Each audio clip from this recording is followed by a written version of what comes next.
My name is Olivia Carter. Yesterday morning, at exactly 8:42, the receptionist called my extension. Ms. Carter. Yes. There's a woman here asking to see the lead investigator. I'll be right there. I finished signing the report in front of me before standing. After 15 years in financial crimes, I'd learned one simple lesson. Never rush. People who panic usually miss details.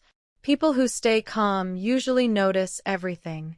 As I walked toward the conference room, I glanced through the glass wall beside the door. A woman sat alone at the long walnut table. Designer handbag, tailored camel-colored coat, diamond earrings, perfect hair. Her posture was rigid. She wasn't scrolling through her phone. She wasn't reading. She was staring at the table with both hands wrapped tightly around a paper coffee cup. Even from outside the room, I could see they were shaking. I opened the door. Good morning. She looked up. Time stopped. For a heartbeat, neither of us moved. Then the color drained from her face. Her lips parted, but no sound came out. I recognized her immediately. Rachel. My older sister. 15 years had added a few silver strands to her dark hair and softened the sharpness of her jawline. But I'd know those eyes anywhere. The same hazel eyes that had watched our parents choose her over me every single time. She stared at the badge clipped to my blazer. Olivia Carter, Senior Financial Crimes Investigator. She whispered only 2 words. Oh, God. For the first time in 15 years, Rachel realized the government investigator assigned to her fraud case was the sister she'd erased from her life. Neither of us spoke. Finally, I closed the door behind me and took the chair across from her. Good morning, Rachel. She blinked several times. I didn't know. I imagine not. She swallowed hard. They never told me where you ended up. No, they wouldn't. Silence settled between us. Not uncomfortable. Heavy. The kind of silence built over years instead of minutes. She looked older than 40. Not physically. Emotionally. Like someone who hadn't slept well in months. I folded my hands on the table. What can I help you with today? She stared at me. You really don't know? I know you're under federal investigation. I know you've requested a meeting. And I know my office approved exactly 30 minutes. Her eyes widened. So, you've seen the file. I've seen every file. She lowered her head. Then, almost too quietly to hear, she said, I'm in trouble. I almost smiled. Not because I enjoyed hearing it, because it was the first completely honest sentence I'd ever heard her speak. People often believe betrayal begins with a single lie. It doesn't. It begins much earlier. It begins with tiny moments no one notices. A birthday gift that goes to one child but not the other. A broken promise. A favorite. A child who learns that being loved and being chosen aren't always the same thing. Rachel was 3 years older than me. Growing up, everyone called us inseparable. They were wrong. We simply lived in the same house. Rachel understood something about our parents long before I did. Love could be earned. Not through kindness. Through performance. Dad loved achievement. Mom loved admiration. Rachel became exactly what they rewarded. Straight A student, homecoming queen, student council president, church volunteer, perfect smile, perfect manners, perfect daughter. I wasn't rebellious. I just wasn't interested in pretending. When I won the regional science fair at 12, Dad congratulated me. Then spent the entire drive home talking about Rachel's piano recital. When Rachel received a participation ribbon, Mom framed it. When I earned a state scholarship. She said, "That's wonderful, sweetheart." Then asked if I'd remembered to congratulate my sister on her new modeling photos. I stopped competing for attention sometime around my 15th birthday. Not because I stopped caring, because I finally realized there wasn't a competition. The winner had been chosen years earlier. Grandma Evelyn noticed. She was Dad's mother, a retired accountant with silver hair, sensible shoes, and a habit of saying exactly what everyone else was thinking. She never played favorites. She measured people by what they did when no one was watching. One Saturday afternoon, while helping her organize old tax records, she asked, "Do you know why balance sheets matter?" I shrugged. "They show where the money goes." She smiled. "They show where the truth goes." I frowned. "What do you mean?" She placed 2 folders on the table. "They're only useful if they're honest." She tapped one folder gently. "People are exactly the same." That sentence stayed with me. Years later, it became the reason I chose financial investigations. Numbers don't have feelings, but they always leave footprints. Rachel chose a different path. She loved expensive things, designer handbags, luxury vacations, sports cars. She didn't want wealth. She wanted the appearance of wealth. There is a difference. By 25, she was already living beyond her means. New clothes every week, private clubs, weekend trips, photos on social media that looked like magazine covers. Everyone admired her life. Very few asked how she could afford it, including me. At least, not at first. After college, I rented a tiny apartment across town and started working as a junior fraud analyst. The pay wasn't impressive, but I loved the work. Every investigation felt like solving a puzzle. Every missing dollar told a story.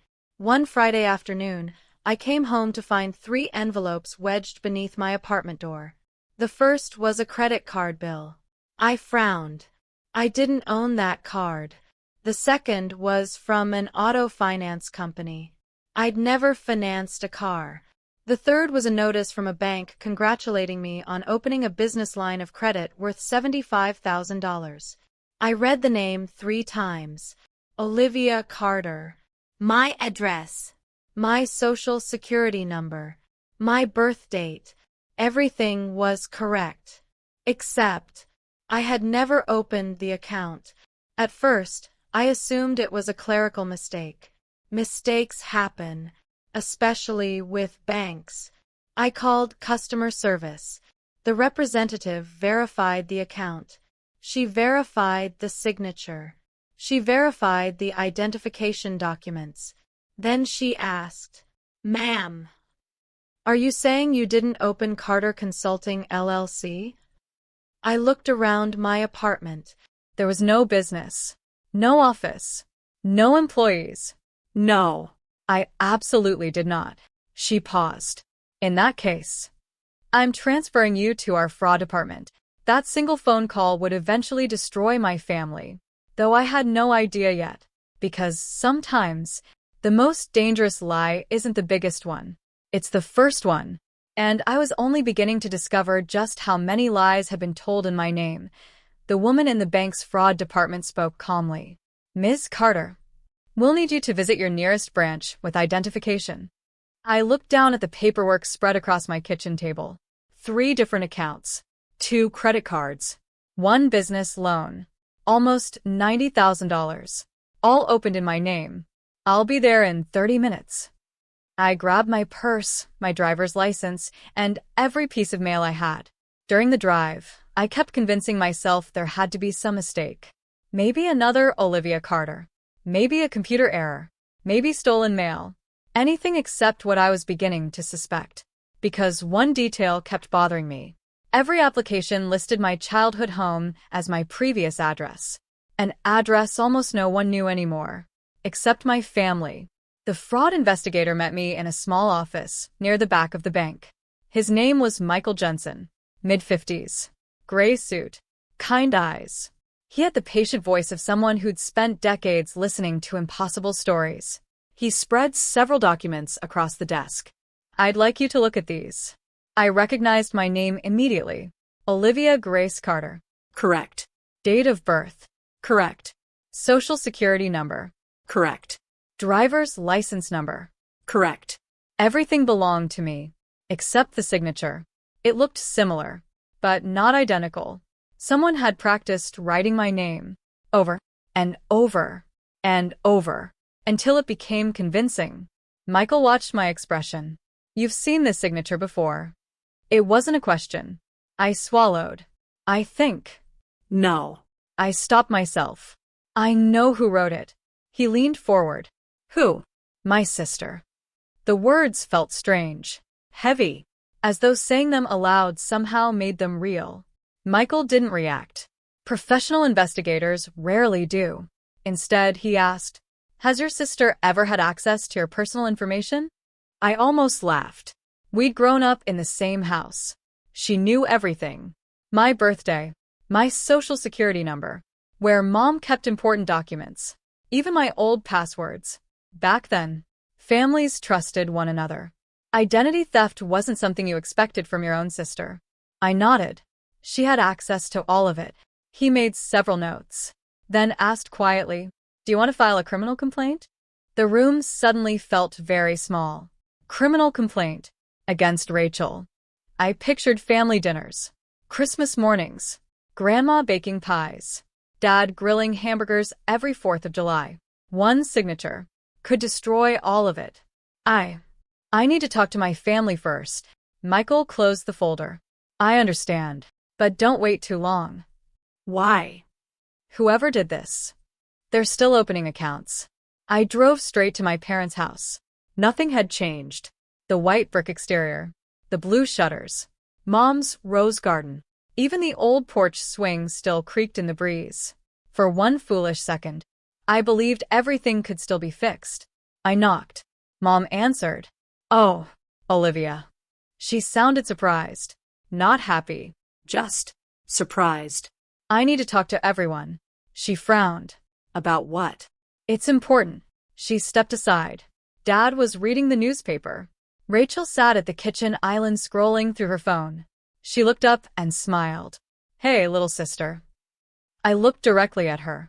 "How long?" Her smile faded. "What?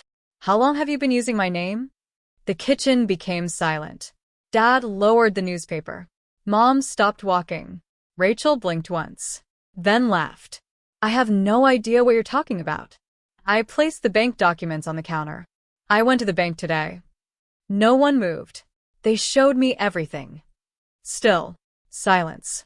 Finally, Rachel shrugged. "It isn't a big deal." I stared at her. "It isn't a big deal?" She rolled her eyes. "I was going to pay everything back. You opened businesses. They weren't real businesses. You forged my signature. I copied it." "Rachel, that's forgery." She crossed her arms. "Oh, stop being dramatic."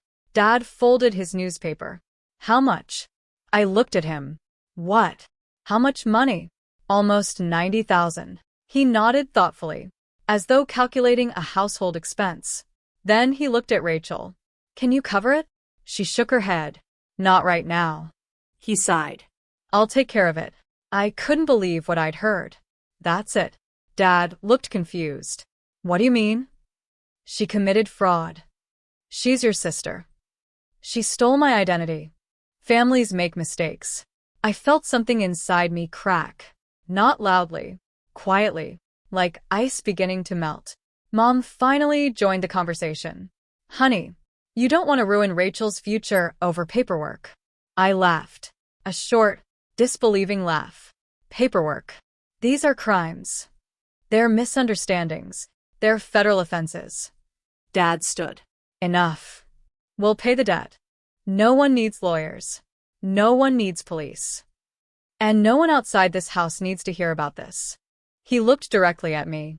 "Do you understand?" There it was. The family rule. Again. Protect the image, not the truth. I looked at Rachel.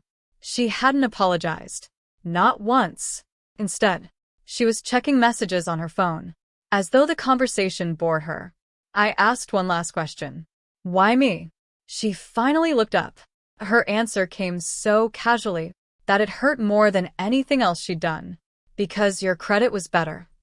No anger. No guilt. No shame. Just convenience. She hadn't chosen me because she hated me.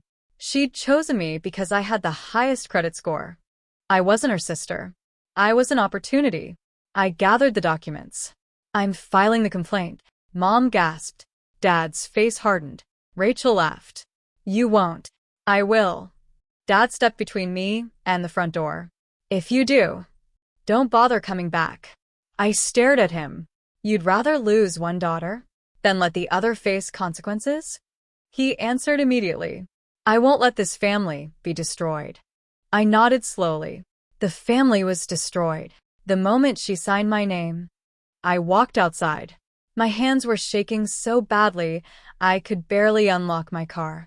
I sat behind the steering wheel for nearly 10 minutes, not crying, just breathing, trying to understand how my own parents had managed to make me feel guilty for being the victim. Then my phone rang. Grandma. I answered immediately. Olivia? Her voice was gentle. I heard you stopped by. I did. Come see me. I'll make tea. There was something about her voice. Something calm. Certain. As though she already knew everything. I'll be there. Grandma lived only 15 minutes away. Her little brick cottage smelled exactly as it had when I was a child. Cinnamon. Fresh bread. Old books. She hugged me before I said a word. Then she poured 2 cups of tea. We sat at her kitchen table. The same table where she'd taught me multiplication, balance checkbooks, and how to tell the truth even when it was expensive. She listened without interrupting. Every detail, every forged account, every excuse, every threat. When I finished, she remained quiet for a long time. Then she reached into a drawer beside the table. She placed a small photograph in front of me. It showed Rachel, about 16 years old, standing beside Dad's office desk. She was smiling proudly. What am I looking at? Grandma turned the picture over. Written on the back, in Dad's handwriting, were 5 words that made my stomach tighten. Rachel practicing Olivia's signature. I looked up. Grandma's eyes filled with tears. I kept it, because I knew someday, someone would finally need the truth. My heart stopped. Dad had known. Not today. Not yesterday. Years ago. He'd watched her practice forging my name. And he had done nothing for several seconds. I couldn't breathe. I looked from the photograph to my grandmother, then back again. On the front, Rachel stood beside my father's desk, laughing at something outside the frame. On the back, 5 words. Rachel practicing Olivia's signature. Dad's handwriting. The ink had faded slightly with age, but there was no mistaking it. He had seen it. He had recognized it. He had even written it down, years before my identity was stolen. I looked up. When was this taken? Grandma didn't answer immediately. She carefully folded her hands around her teacup. The summer before Rachel went to college. My stomach tightened. She'd already been practicing? Grandma nodded. Your father thought it was funny. I stared at her. Funny. He said Rachel could imitate anyone. I felt my throat go dry. So, he knew she could forge my signature before she ever opened those accounts. Grandma reached across the table and gently squeezed my hand. I'm so sorry, sweetheart. People often think betrayal begins the moment someone hurts you. I've learned something different. Real betrayal begins the first time someone could have stopped it and chose not to. Grandma stood and walked toward the hallway. Come with me. She opened the small closet beside her bedroom. On the top shelf sat a worn cardboard box wrapped in blue twine. She carefully carried it to the dining room table. I hoped I'd never need to show you this. She untied the string. Inside were folders, receipts, canceled checks, bank statements, letters. Everything had been organized with the precision of someone who had spent 40 years balancing ledgers. She slid the first folder toward me. Read the dates. The first receipt was from 11 years earlier. A cashier's check. $22,000. The memo line read, "Credit account settlement." The second, $18,000. The third, $31,000. The fourth, $15,000. Different banks. Different years. Different creditors. The same signature. My father's. I looked up. What is all this? Grandma answered quietly. Your father's payments. For what? Rachel's debts. I frowned. These aren't mine. I know. They're hers. I quickly sorted through the stack. The pattern became obvious. Every few years, Rachel accumulated enormous debt. Every few years, Dad quietly paid it off. No arguments. No consequences. No police. No accountability. Just another check. Another secret. Another rescue. Grandma watched me piece everything together. This wasn't the first time she stole someone's identity. I froze. What? There was a college roommate. Then a coworker. Then, she looked down. You. I felt sick. My sister hadn't become a criminal overnight. She'd become one because no one had ever forced her to stop. Did Mom know? Grandma gave me a sad smile. She knew everything. The words hurt more than I expected, because somewhere inside me, a small part had still hoped my mother had simply been manipulated. Grandma opened another folder. Inside was a shredded envelope, taped back together. She destroyed evidence.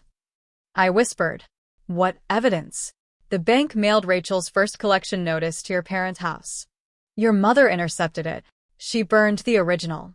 Your father paid the debt, and everyone pretended nothing happened. I leaned back in my chair. Every family has secrets. Ours had bookkeeping. Every lie carefully filed. Every mistake quietly erased. Every consequence paid for, until someone finally couldn't afford the bill anymore. Grandma looked at me for a long moment. Can I ask you something? Of course. What do you want? The question surprised me. I don't know. You do. She smiled gently. You've always known. I stared out the kitchen window. Leaves drifted across the backyard. Autumn had always been my favorite season. Trees never apologized for letting go of what they could no longer keep. I want my life back. Grandma nodded. Then don't spend it chasing theirs. She reached into the box one last time. This time, she removed an old leather notebook. I recognized it immediately. Dad's household expense journal. He wrote down everything. Utility bills, mortgage payments, business expenses, vacation costs. If money left the house, Dad recorded it. Grandma opened to a page marked with a yellow ribbon. There. I looked. One entry. No explanation. No emotion. Only numbers. Legal consultation regarding Olivia. Below it, another. Protect Rachel at all costs. I read it twice. Then a third time. Those 5 words told me everything. This had never been about fairness. It had never been about forgiveness. Someone had made a decision. Rachel would always be protected, even if protecting her required sacrificing me. That evening, I drove back to my apartment. The city lights blurred through the windshield. Not because it was raining, because I finally understood something I'd spent months trying to explain away. My parents hadn't chosen Rachel once. They had chosen her every single time. Long before the fraud. Long before the bank accounts. Long before today. The identity theft hadn't created favoritism. It had simply exposed it. Monday morning, I returned to the bank. Michael Jensen greeted me with the same calm professionalism. I was wondering if you'd come back. I handed him a folder. I'd like to file the complaint. He nodded. I'll need a formal statement. For all of it. Every detail. We spent nearly 4 hours reviewing documents. Signatures. Applications. Credit reports. Addresses. Witnesses. When we finished, he closed the folder carefully. This investigation may take months. I understand. Your family won't be happy. They already aren't. He looked at me for a moment, then asked softly, "Do you have somewhere safe to stay?" I smiled sadly. I think that's about to become a problem. I wasn't wrong. When I got home, there were 2 suitcases sitting outside my apartment door. At first, I assumed someone had left them by mistake. Then I recognized them. Mine. My winter coat was folded neatly across the top. Beside the luggage sat a single envelope. Inside. One key to my childhood bedroom. And a note. Dad's handwriting. "Do not contact us again. You made your choice." There was no anger in those words. Only finality. I called my landlord. Confused. He apologized repeatedly. "I'm so sorry. Your father came this morning. He said you were moving. He paid 6 months to terminate your lease. He showed identification. He signed the paperwork." I closed my eyes. Even now, he was still trying to make decisions for me. That night, I checked into the cheapest extended stay hotel I could find. 1 small room, 1 suitcase, 1 lamp that flickered every few minutes. I sat on the edge of the bed surrounded by everything I still owned. 2 suitcases, a laptop, a law textbook, Grandma's photograph, nothing else. I should have felt devastated. Instead, I felt something unexpected. Light. For the first time in my life, there was no one left to disappoint. No impossible expectations. No comparisons. No pretending. Only me. And whatever came next. I opened my laptop. Pulled up the website for the Federal Financial Crimes Academy. Applications were due in 3 weeks. I'd always dreamed of applying, but I'd convinced myself it wasn't the right time. Funny how losing everything can suddenly make the future seem much simpler. I clicked Begin Application. I had no idea that decision would eventually bring me back to my sister. Not as family, not as an enemy, but as the investigator assigned to determine whether she would spend the next 20 years behind bars. And somewhere, in another part of the city, Rachel still believed she'd gotten away with it. She had no idea. The paper trail she'd started 15 years earlier had only just begun. People like to say that starting over builds character. I don't think that's true. Starting over simply reveals the character you already have. The first morning in that tiny hotel room, I woke up before sunrise. For a few seconds, I forgot where I was. Then I saw the water stain on the ceiling, the single suitcase beside the dresser, the blinking microwave sitting on top of a mini refrigerator. Everything came rushing back. My family was gone. My apartment was gone. Nearly every dollar I'd saved would soon disappear into legal fees. I should have felt defeated. Instead, I made my bed. Grandma always said something that sounded silly when I was a little girl. A made bed reminds you that at least one thing today went according to plan. So, every morning, no matter how difficult life became, I made the bed. 3 weeks later, I received an email. I opened it while eating cereal from a paper bowl. "Congratulations. You have been accepted into the Federal Financial Crimes Academy." I read it 3 times before believing it. The Academy accepted fewer than 3% of applicants. I had dreamed about this opportunity since college. I called Grandma immediately. She answered on the second ring. "I got in." She laughed before I even finished the sentence. "I knew you would." How? Because honest people are stubborn. Training wasn't glamorous. Television makes investigations look exciting. They're usually not. Most of my days were spent reading tax returns, corporate filings, wire transfers, insurance claims, court records, thousands and thousands of pages. One instructor repeated the same sentence nearly every week. People don't get caught because they're stupid. They get caught because they become comfortable. I wrote that sentence in my notebook. Years later, I'd hear it echo in my mind every time I walked into an interview room. The Academy became my family. Not because we spent every day together, because no one cared where I'd come from, only how I worked. My closest friend was Daniel Kim, former military accountant. Quiet, methodical. He organized his desk so perfectly that every pen faced the same direction. One afternoon he asked, "So, how often do you go home?" I smiled politely. I don't. He waited, then nodded once. Some places stop being home. That was all he said. Sometimes, the kindest people are the ones who never demand explanations. Grandma wrote every Sunday. Real letters. Blue envelopes. Neat handwriting. Always ending the same way. I'm proud of the woman you're becoming. I kept every one of them. Not because they contained extraordinary advice. Because they reminded me someone still knew I existed. I wrote back every week. I always addressed the envelope to her house. I knew my parents would never read them. Or so I believed. One autumn afternoon, nearly 4 years after leaving home, I received another letter from Grandma. It was shorter than usual. Your father came by today. He asked if I'd heard from you. I told him the truth. I hear from you every week. He looked surprised. I folded the letter carefully. Surprised. For 4 years, my parents had never looked for me. Then suddenly, Dad wanted to know if I was alive. I wondered why. Then I stopped wondering.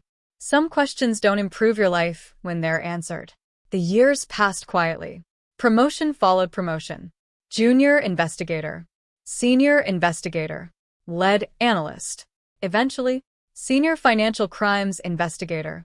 Every case taught me the same lesson. Fraud always grows. No one begins by stealing millions. They begin with something small. One fake receipt. One altered signature. One lie they believe they'll fix later. The amount changes.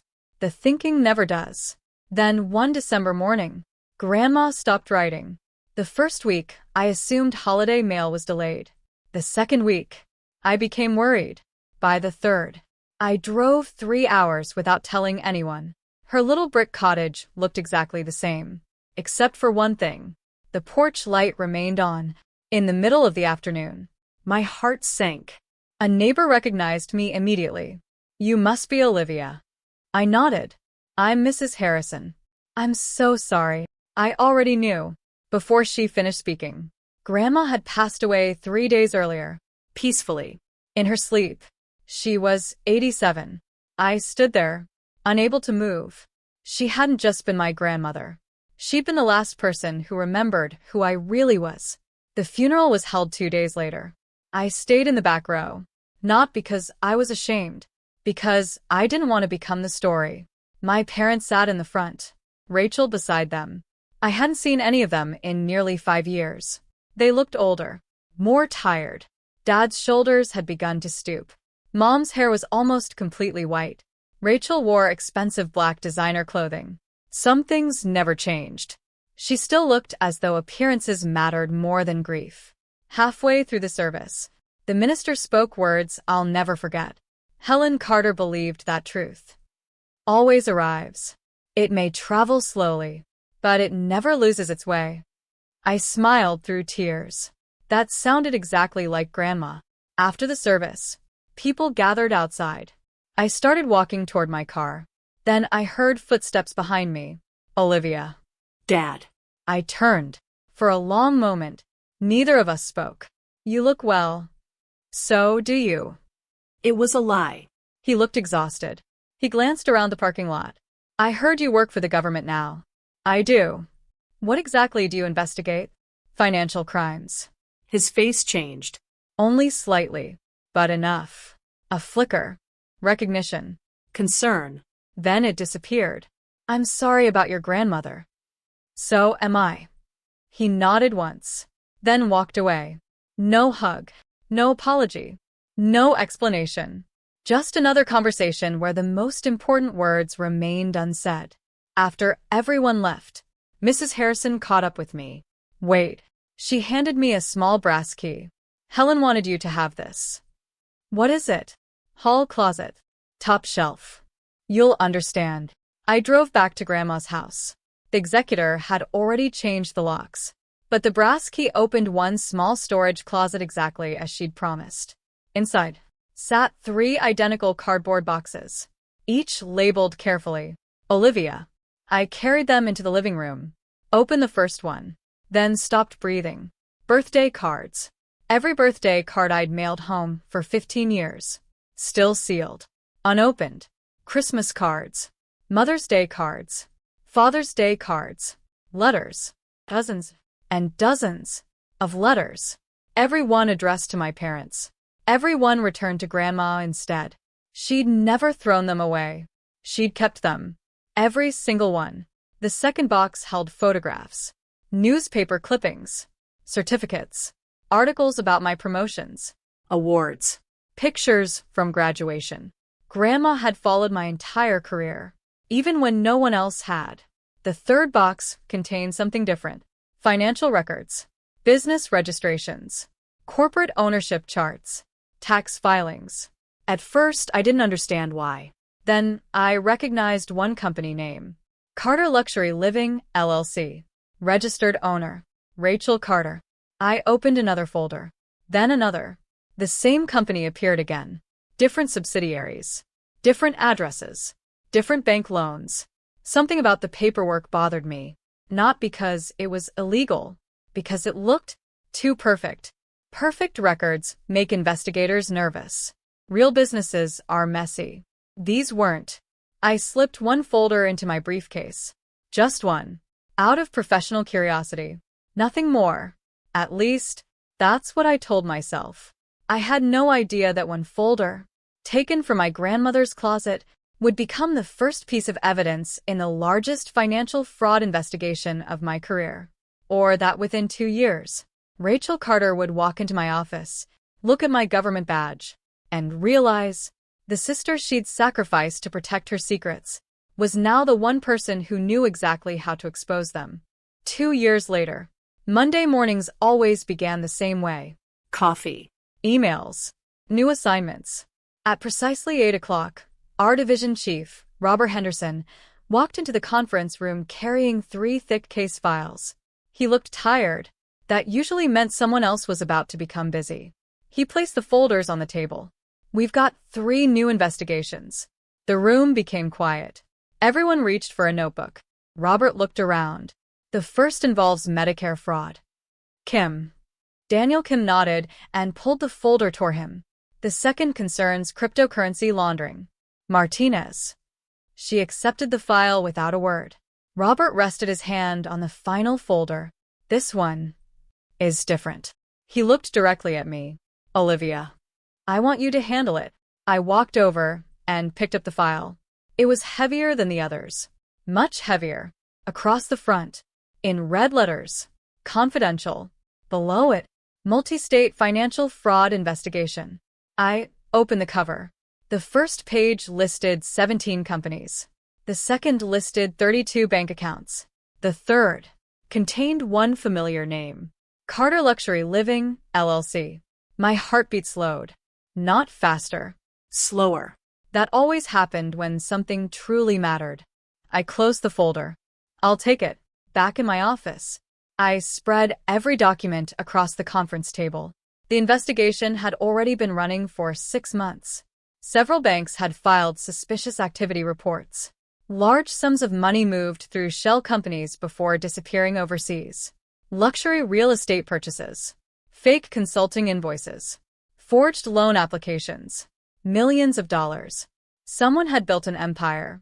Entirely from paperwork. The first thing that caught my attention wasn't the money. It was the signatures. There were dozens. Different names. Different companies.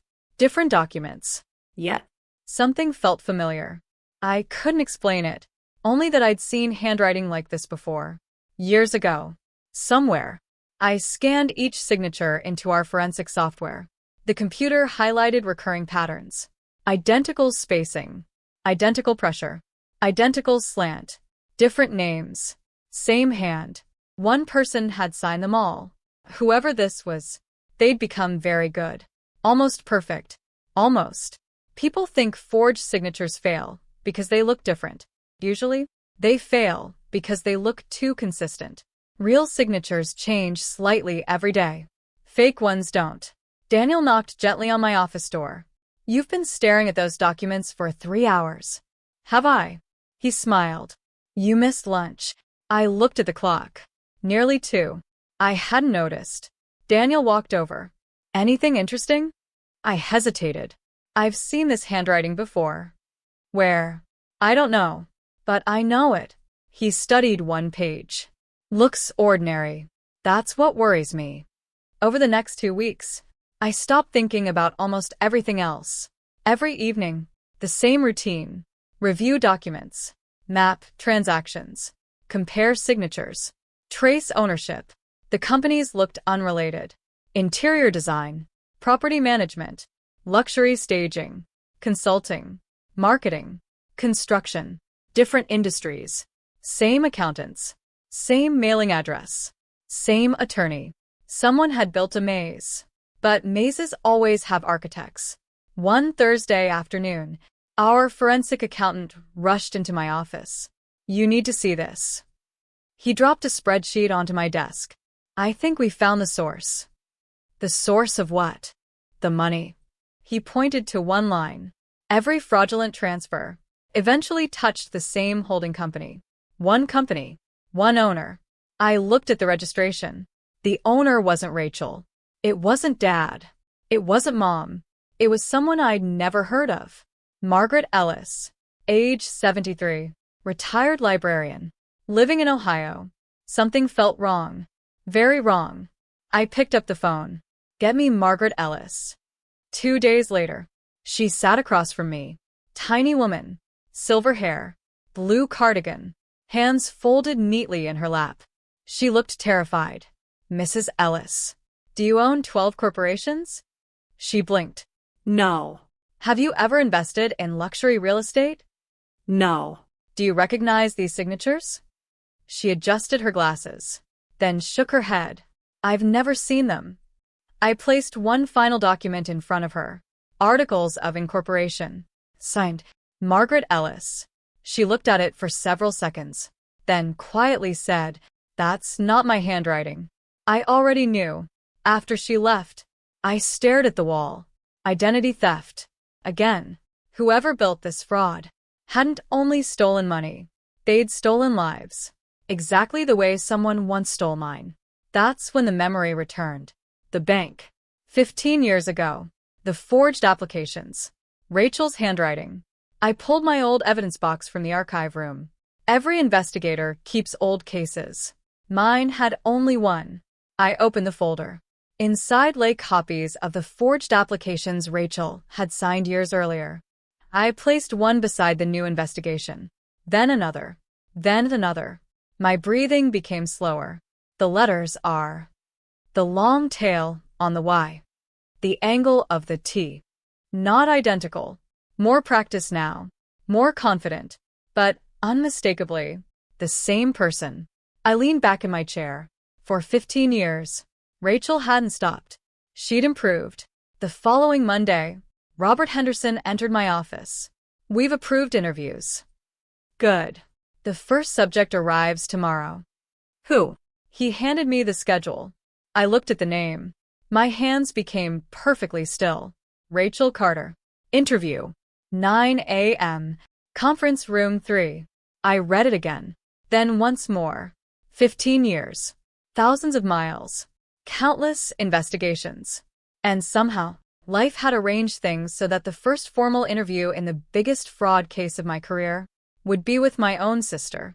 I walked to the window. Chicago shimmered beneath the morning sun. People hurried across sidewalks. Taxi horns echoed below. Somewhere out there, Rachel was probably rehearsing excuses. She had no idea who would be waiting. The next morning, at exactly 8:57, I stood outside conference room 3. A junior agent approached. She's here. I nodded. Send her in. The door opened. Rachel stepped inside wearing a cream-colored designer coat. She carried a leather handbag worth more than my first month's salary. She looked confident, almost relaxed, until she looked up. Our eyes met. Her smile vanished. She stared at the badge clipped to my jacket. Olivia Carter, Senior Financial Crimes Investigator. For several seconds, neither of us spoke. Then she whispered, almost too quietly to hear. Please. She swallowed. Don't let them know we're sisters. I closed the door behind me, then took my seat across from her.